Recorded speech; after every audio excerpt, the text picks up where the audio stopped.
Assalamualaikum warahmatullahi wabarakatuh.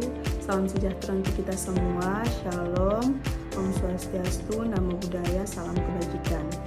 Perkenalkan, nama saya Megawati Ipa, peserta Latsar CPNS tahun 2025 Kabupaten Halmahera Tengah, instansi Dinas Perikanan.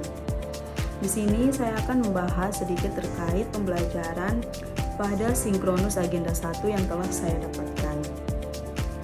Pada pembelajaran sinkronus agenda 1 yang saya dapatkan di sini adalah pembelajaran tentang wawasan kebangsaan, bela negara, maupun isu-isu kontemporer bersama pengajar Bapak Iqbal Sudin SIP MSI. Ya, di dalam pembelajaran wawasan kebangsaan ini kita diajarkan bagaimana cara pandang kita terhadap bangsa dan negara Indonesia yang dilandasi atau didasari dengan rasa cinta tanah air, maupun kesadaran sebagai bagian dari bangsa Indonesia, serta bagaimana keinginan kita untuk menjaga dan merawat persatuan dan kesatuan bangsa Indonesia ini untuk kepentingan bersama, serta lahirnya 4 konsensus dasar berbangsa dan bernegara.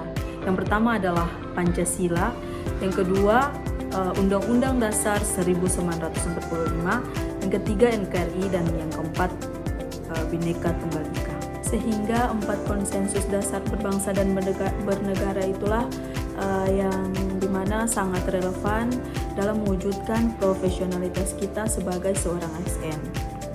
Selanjutnya, ada pun yang diajarkan yaitu nilai dasar bela negara, meliputi 1, cinta tanah air, yang kedua sadar berbangsa dan bernegara, yang ketiga setia pada Pancasila sebagai ideologi negara, yang keempat rela berkorban untuk bangsa dan negara, dan yang kelima kemampuan awal bela negara.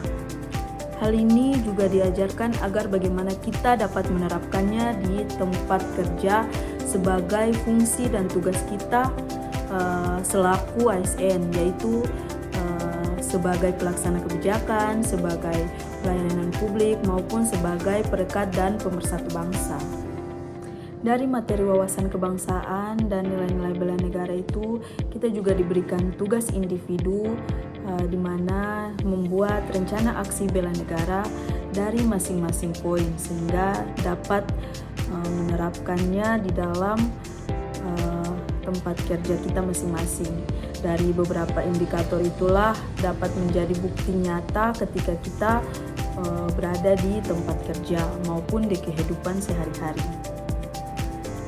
Kemudian ada pun tugas kelompok di mana membuat skrip atau skenario visualisasi yang dinarasikan oleh masing-masing orang yang terdapat di kelompok tersebut. Materi selanjutnya yaitu analisis isu kontemporer, di mana materi ini mengajarkan kita untuk mengamati dan mempelajari masalah-masalah atau peristiwa yang sedang terjadi saat ini, kemudian mencari penyebab atau dampaknya, serta mencari solusi yang sesuai dengan permasalahan untuk mendapatkan jalan keluar. Kita juga diajarkan bagaimana cara menganalisis isu dengan menggunakan analisis atau diagram fishbone. Dari materi analisis isu kontemporer ini, kita juga ditugaskan dalam tugas kelompok untuk membuat salah satu konflik pengelolaan kepentingan atau salah satu isu, mencari salah satu isu atau mengangkat salah satu isu yang ada di sekitar kita atau isu-isu nasional yang saat ini sedang viral, untuk bagaimana mencari dampak atau penyebabnya, kemudian mencari solusinya untuk penyelesaian dari analisis isu tersebut. Mungkin itu saja penjelasan singkat dari saya.